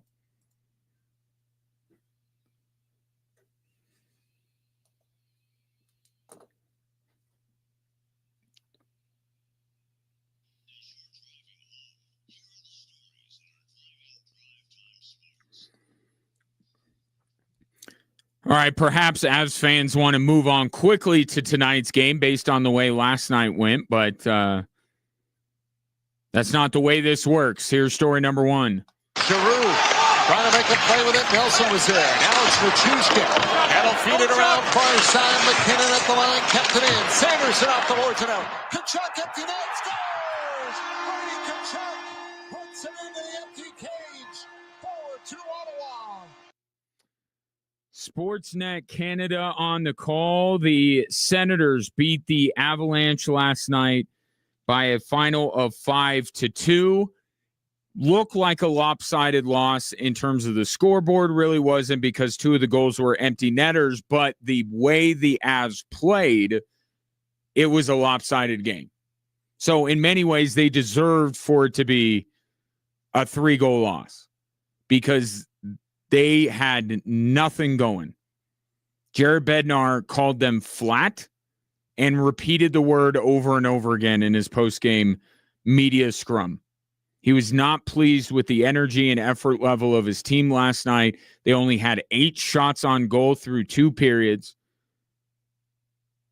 And so that's why, even though 2 of the goals were empty netters, I think 5-2 ended up feeling like a fair result. And what that is now 3 of the worst Avalanche performances that we have seen all year happening in the last 2 weeks. This 7-2 loss a couple weeks ago to Nashville. The other day, they lose 7-2 to Philly, and the loss last night. At times, unrecognizable are the Colorado Avalanche, not the team that lost just twice in regulation in its first 40 games. But I am here to diagnose the reason, to find the why. And I have 3 causes of this. 1 is that the Olympic break is coming up. And the Avs have 8 players on their roster that are getting ready to represent their country, and it does matter greatly to those players. And there's a lot of distractions going on, so I could see if the Avs maybe at times are peeking a little bit ahead at what's to come. Not justifying it, but it's again, we talk about human nature, human psychology. I could see that being a factor. The fact that a team playing as well as the Avs were, losing twice in regulation in the first 40 games, is due for some sort of a regression. They could not sustain that pace for 82 games. That's just it. That they would obliterate every team record there possibly is if they were able to do that. There are peaks, there are valleys. The Avs have been, pardon the pun, because of the whole mountains thing, they have been at their peak for a very long time. They were due to hit a valley. And then the third reason, and I think this is the most important one, they're injured. And the injuries do lead to the regression, right? You're not going to lose only twice in regulation in 40 games and keep everybody healthy for 82 games. Just not going to happen. The 2 injuries in particular that I think are really showing themselves lately. Devon Taves, because the goal prevention aspect of the Colorado Avalanche has not been great lately, despite decent goaltending. And I thought last night, Mackenzie Blackwood was really good. But there's more to preventing goals. There's more to team defense than just the goalie. And you don't have arguably the best defensive defenseman, not even arguably, he is the best defensive defenseman in the NHL. You're going to give up more goals. And the Avs have. But as it pertains to last night in particular, and Jared Bednar's diagnosis of flat, that to me is a where they're missing Gabriel Landeskog thing. Because this team attacked the regular season in such a business-like manner because Gabriel Landeskog was on the ice with them, on the bench with them, and they looked over and they're like, this guy went through Hades and back to get back to play here, and I'm going to slack off tonight? No way. His absence is why you're getting more flat performances, why you're getting games that the Avs will kind of let go of the rope a little bit. And some credit is deserved for the Avs because they did fight back to make it a 1-goal game. But the start, their form of late, where they are 2-4 in their last 6 games, all coincide with Gabriel Landeskog being out. I don't think that's a coincidence. Should have Landeskog back at least after the Olympic break, if not maybe a cameo before. Devon Taves, everybody else, they'll get healthier. But right now they're going through it a little bit as they are just underway in Montreal. Scott Wedgwood in net. Congrats to Scott and his wife having a baby girl the other day. But he is back in net. And Avs and Canadiens just underway. Keep you updated on that as we move along. Here is story number 2. Nothing predisposed, nothing that was there originally. I might have gotten confused. Didn't have any predisposed issues. Man, my ankles were feeling really good. I don't think he really should share how many surgeries I've had in the past, to be honest with you, but because I don't, he doesn't really even know that. That is Broncos quarterback Bo Nix, of course, on a conference call with the media that he called in part, according to reporting by the Gazette, to clear it up and kind of go at the claims that Sean Payton made, that he was predisposed to this ankle injury. Wasn't that he was predisposed, according to the team, that or a source close to the team, also reported by the Gazette. It was just that there was some pre-existing stress on that bone, which could just mean he put stress on that bone, got hurt earlier on in the season, and then this was the inevitable next thing that would happen if he kept playing. That you live with. That's football. Predisposed means Bo Nix has been battling this his whole life and is going to continue to battle this throughout his career, and that clearly has irked Bo Nix enough to want to clear the air a little bit. Because what Sean Payton did as Montreal beat Scott Wedgwood to go up 1-0 less than a minute into the game, tonight's not looking any better than last night.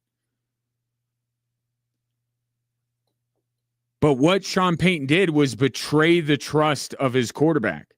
Sean Payton even said it, that it was while he was in the room. It was a private moment that he was sharing. Oh, I had an ankle surgery during college. I had one during high school. And then Sean Payton went and blurted it out to the whole world.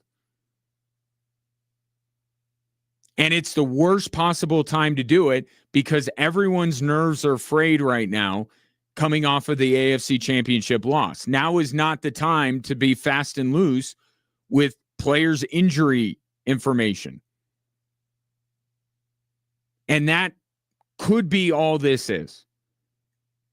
A bad end to a very bad week for the Denver Broncos.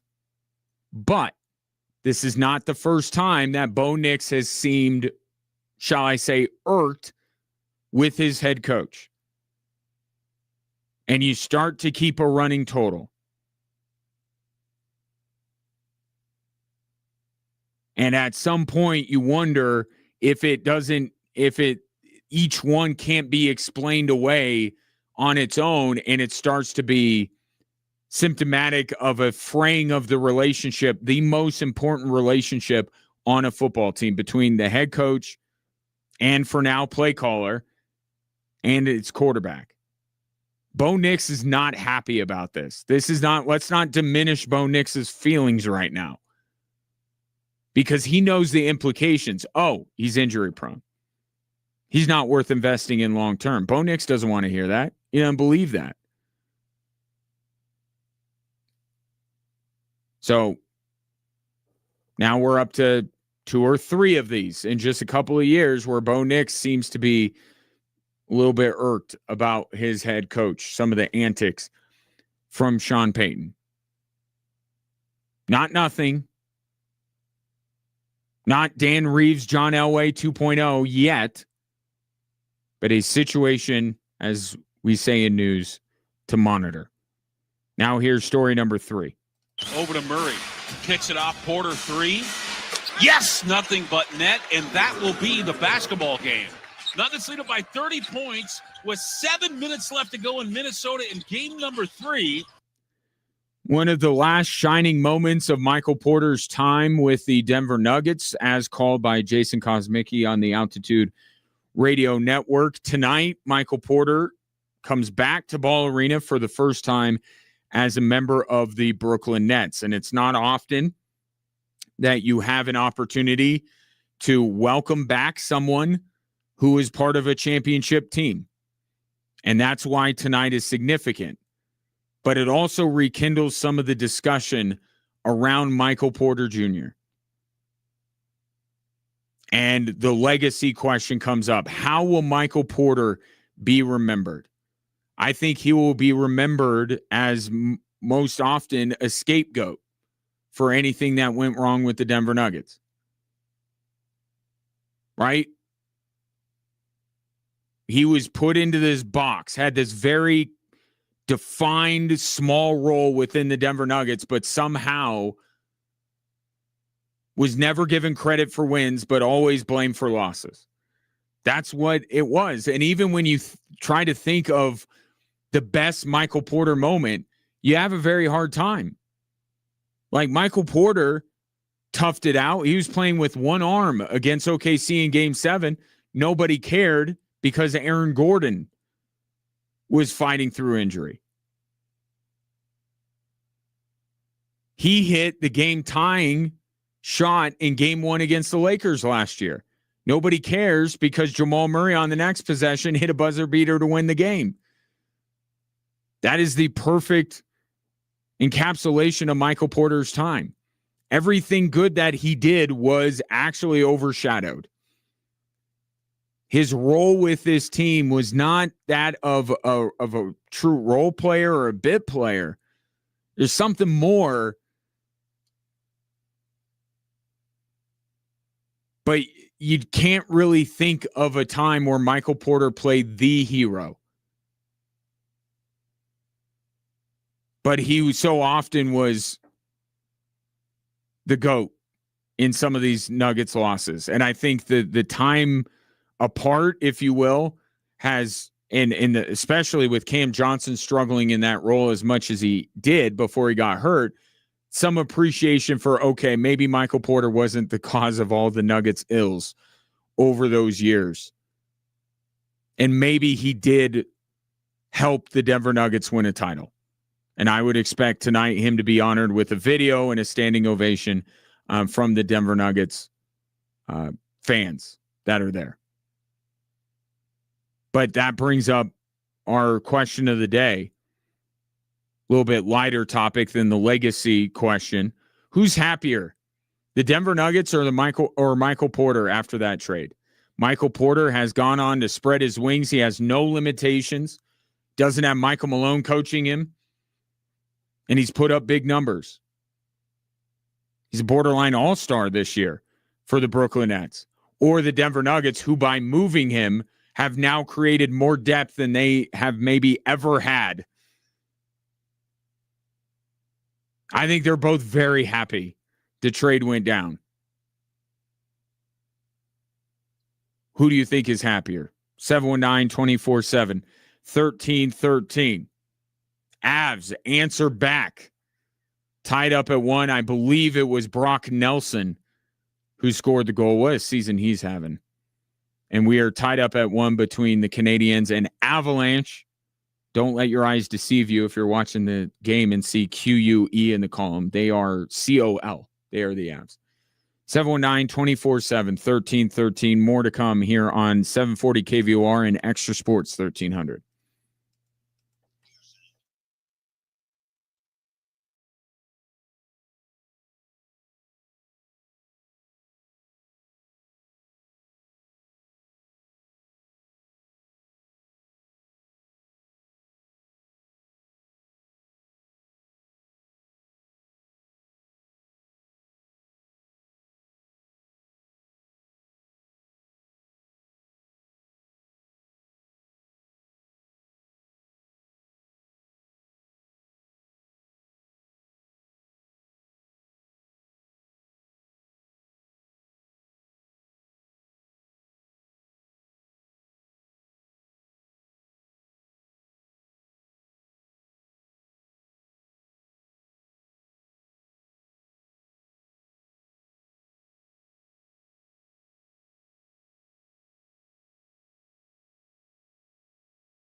taking your thoughts, a variety of ways to get in touch with the show. You can either call or text in the show at 719-247-1313. Ray will fire up the text line and see what's there. Or you can reach out on social media as at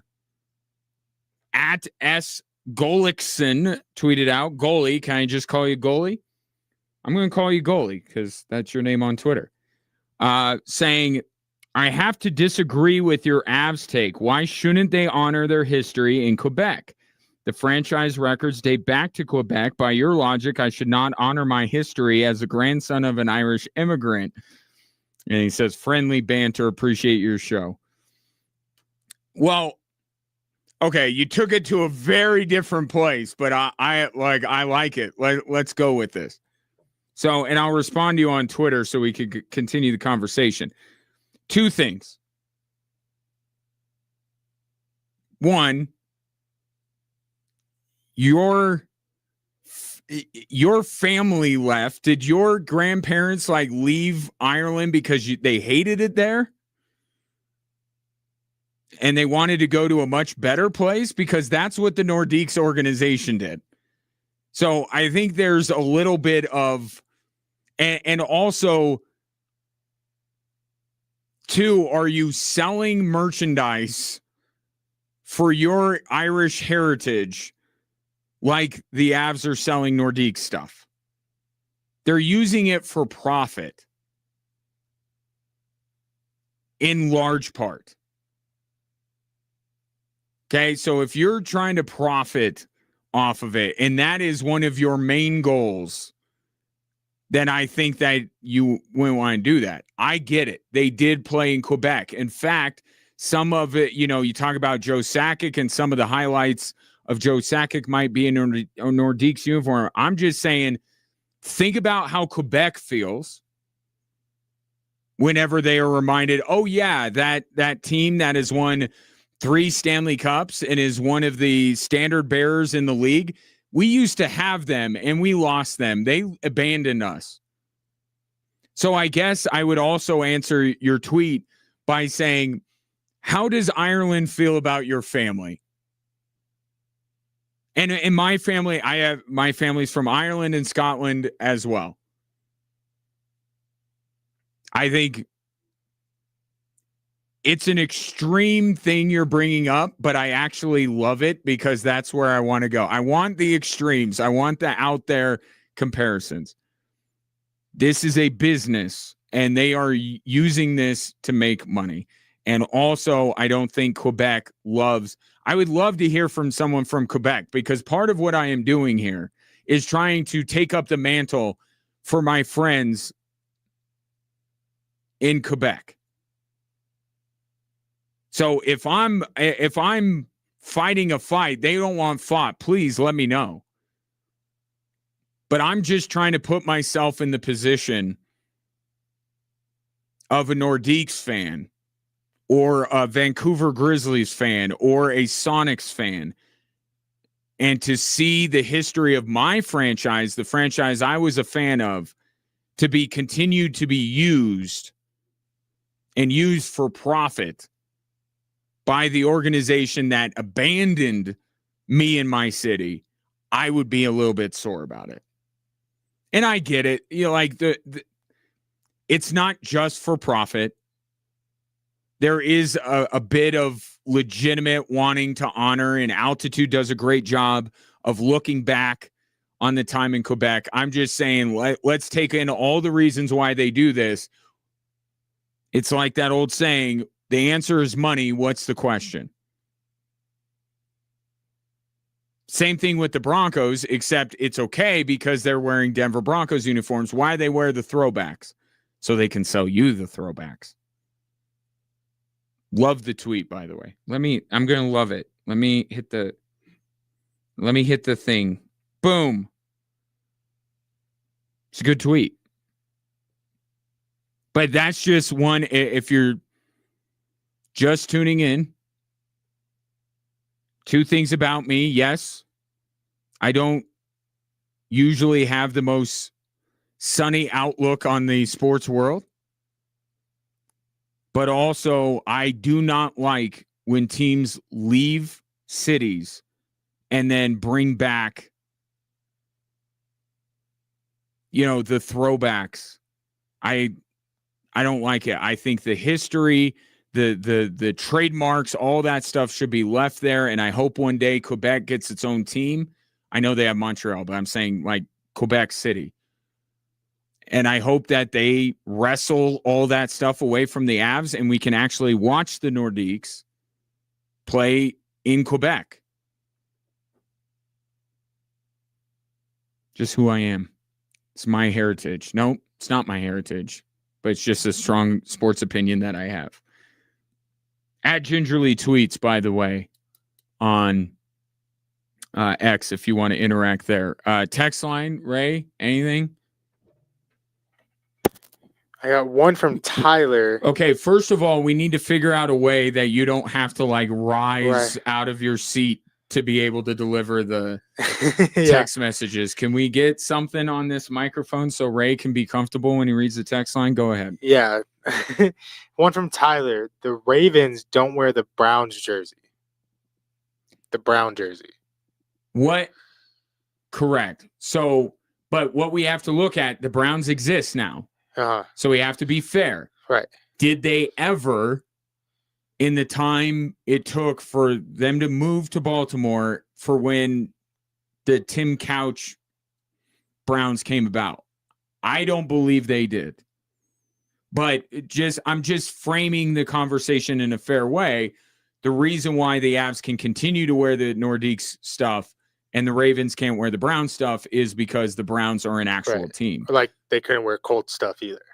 Correct. Right. So I think Tyler makes a phenomenal point and helps me make my point. I'm just saying let's frame it the right way, because the obvious answer why don't they wear it now is because the team exists by that name.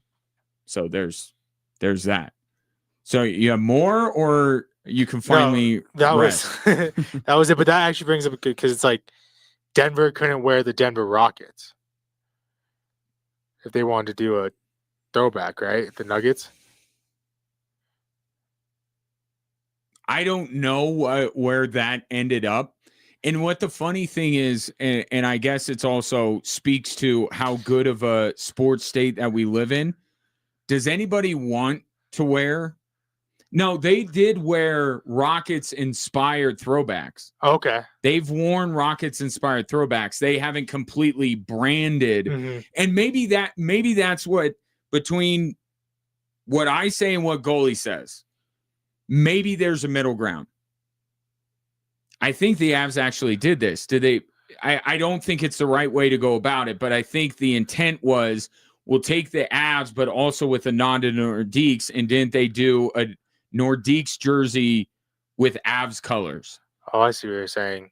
I don't think that that's good either, because again, the logo is the more than the colors. Maybe it should be an Avs sweater with Nordiques colors. Ooh, and maybe that's a way to do a little homage, because it is a proud history in Quebec. But the thing about Colorado sports is I don't think we want to, like, whether it's the Colorado Rockies hockey team, has anybody ever? Nope, nobody's wanted to do that. The Devils, if you want to bring out the Rocky hockey gear, go right ahead. Although I think that the baseball team, right, that of note that is named that, probably protects that trademark and would keep the Devils even if they wanted to. But that was the most sorry hockey team ever. But where do you, so you are, just to paint the picture and to have my listeners get to know you, you are very much like me in that you root for Colorado teams except for one, or I should say, if I asked you your favorite teams in each sport, you would say Colorado teams except for one sport. Is that correct? Yes, but I still root for. You do. You pull for the Broncos. But if it came down to a Broncos-Steelers AFC championship, I'm most likely rooting for the Steelers. Right. Whereas, yeah. But So every for other me, sport, yeah. we're right. For me, I grew up rooting Avalanche when they came in, the Rockies, and the Nuggets, and then the one team that I did not root for growing up was the Denver Broncos. So, I mean, Steelers are perpetually wearing their throwbacks. So you wouldn't have personal experience with this either. No. We need to find a Vancouver Grizzlies fan or a Sonics fan. I'll tell you this, and I don't even have to know many people in Seattle. I will tell you that Sonics fans would be apoplectic if the OKC Thunder trotted out Sonics uniforms. In fact, Gary Payton won't even allow himself to be honored by the OKC Thunder. Do you think they'll ever bring back the Sonics? Yeah. Oh, I think it's inevitable. I think we're going. I think it's going to be Vegas and Seattle. Exactly. That's what. And the Sonics are going to be back. But OKC is well within their rights to put out Sonic stuff, and I actually give them credit for that because they don't. Right. But I promise you, people in Seattle would be livid if Shea wore a Sonics jersey. But yeah, no, I agree with that. Sorry, I was just thinking this because we said if a team exists, then you can't wear that. Correct. What about the Minnesota Lakers? The Minneapolis Lakers? Minneapolis Lakers, sorry. Well, they're the LA Lakers. I know, but what they did a throwback? Well, no, yeah, the Lakers have. Oh, okay. The Lakers have worn like George Mikan style jerseys. They have. Okay. It's not their favorite. And when you're, an iconic brand like that, you don't really deviate. No reason to do many throwbacks. But they did the did they have the blue in Minneapolis, or was that when they moved over to the Lakers? I know, to more directly answer your question, I know they have worn Minneapolis Lakers throwbacks. You know the ones I'm talking about? They're the blue with like the Carolina blue trim. Are those Minneapolis, or were those when they moved to LA? Let me see. Yeah, so like what I'm seeing is the blue, like North Carolina, but it's the yellow with MPLS. Okay, so I'm right. Yeah, so that was Minneapolis. The Lakers have used that. I have seen those, yes. Right. You're right. And look, Minnesota fans are okay now because they have the Timberwolves. Yeah. But what I'm saying would apply if no NBA team ended up back in Minnesota. That Minneapolis sports fans would be well within their right to be angry that the Lakers use the Minneapolis Lakers whatever records. It's kind of like when someone like, I don't know, the Chargers try to claim Drew Brees as like a quarterback. It is a little bit like that. Yeah. It is a little bit like that. And we do that. We did that with Peyton Manning a lot. Like who's Peyton? No, but I'm just saying, like, we've had those kind of debates. John Lynch. That's the perfect one. John Lynch being inducted into the Broncos Ring of Fame is a joke. Not because John Lynch wasn't a good player with the Broncos or isn't worthy of being honored in a general sense. It's that he spent 5 minutes with the Denver Broncos. Right. And he is a Tampa Bay Buccaneer. So if you're the Broncos did it to help put him over the top to get him in the Hall of Fame. Mm-hmm. That's why they did it. Right. But let's just say they did it because they wanted to claim somebody that they knew was going to go in Hall of Fame, so they could say we have X number of Hall of Famers. Well, it's like claiming Tampa Jerry Bay Rice. Bucs fans would be well within their right to be upset. Yeah, yeah. John Lynch is a Buccaneer, not a Bronco. Yeah, like because I've just seen on social media Chargers saying push Drew Brees into the Hall of Fame, too. And I'm like, I don't feel like you can necessarily claim him. No, he's a saint. Yeah, sorry. Like, you made that decision. The Chargers could have kept him. They could have. Yeah. They could have kept him. They didn't want to. Yeah. So that's just, it's who I am as a human being. 719-247-1313. Avs, it's gotten worse. Can I mention that the Avs are down by more? Or... I don't know. Be positive about it. Okay. There's plenty of hockey left to be played, and the Avalanche are down 3-1 to the Canadiens. Back after this.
3-1. Montreal up on the Avs with less than 2 minutes to go in period number 1.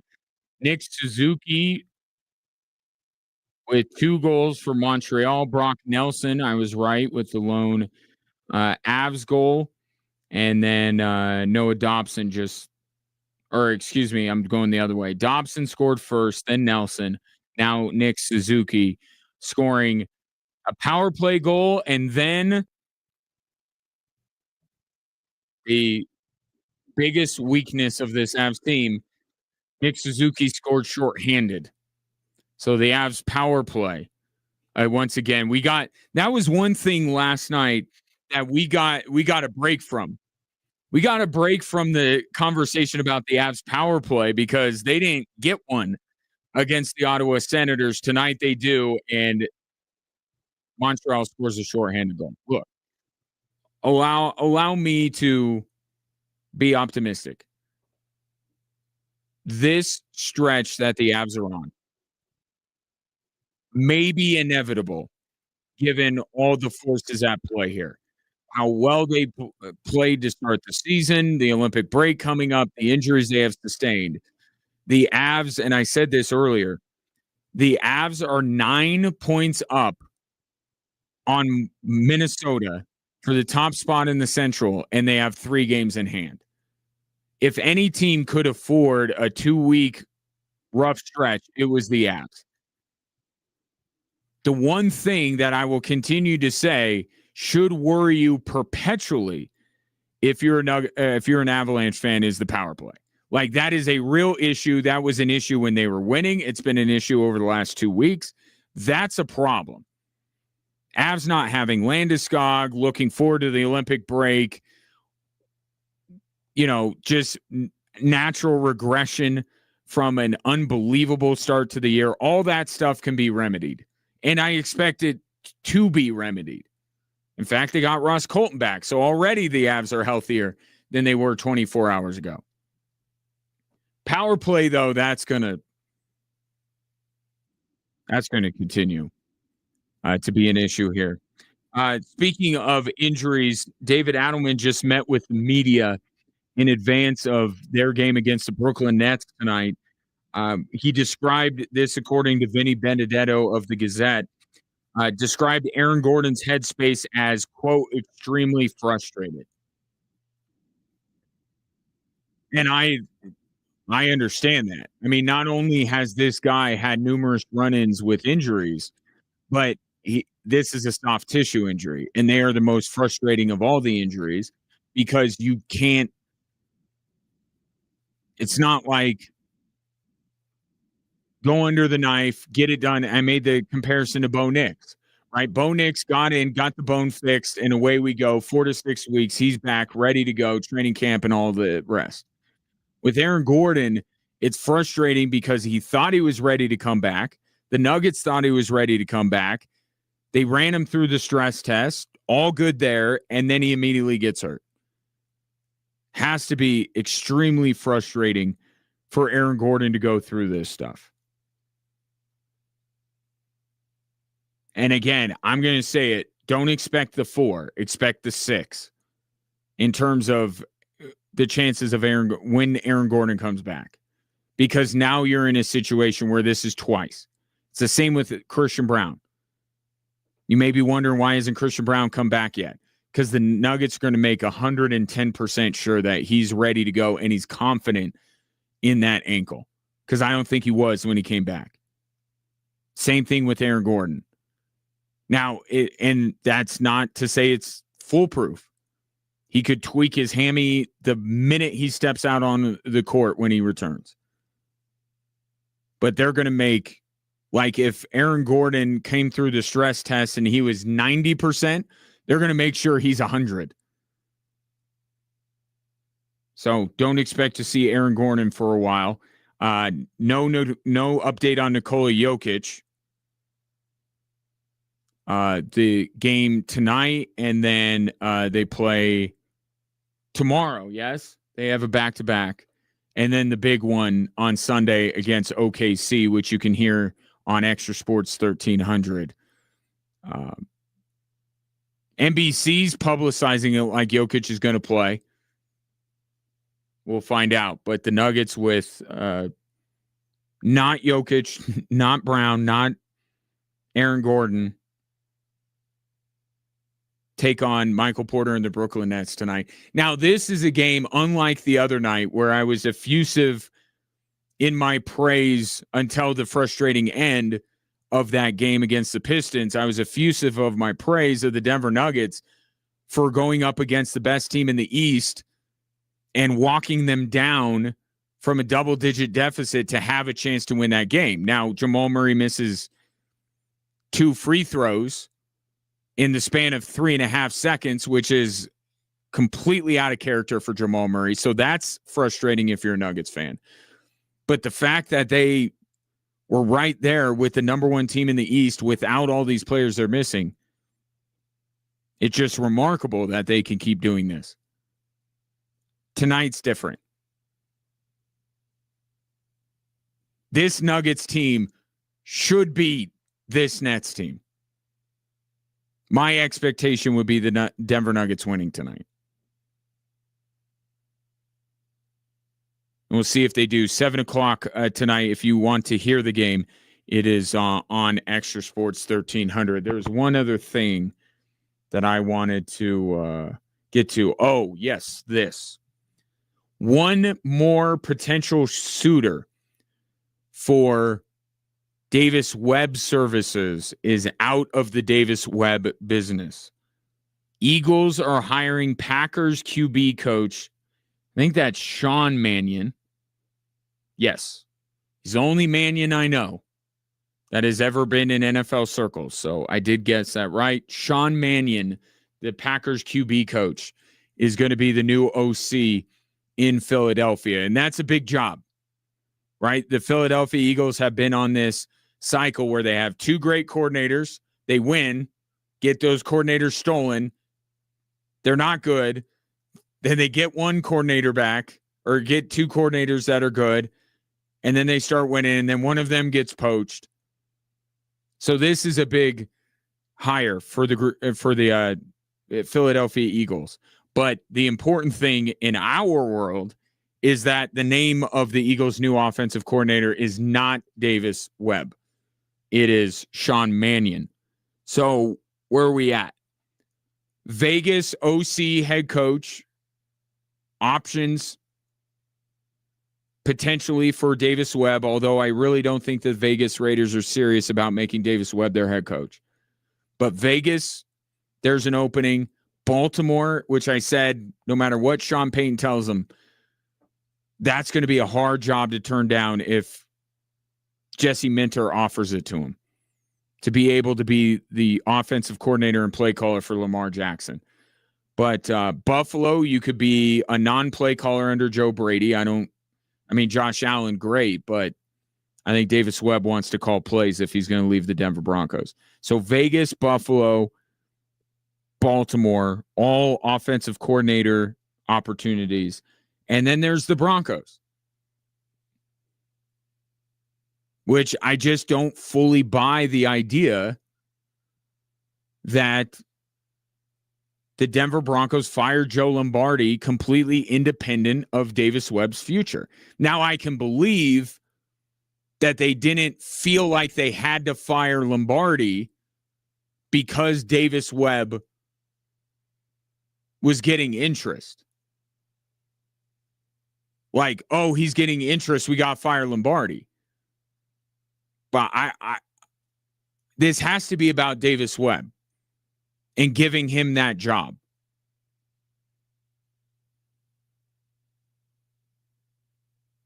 But I guess, yeah, Sean Payton was just in one of those moods, as Joe Lombardi said. But I have a really hard time believing that this was done completely independently.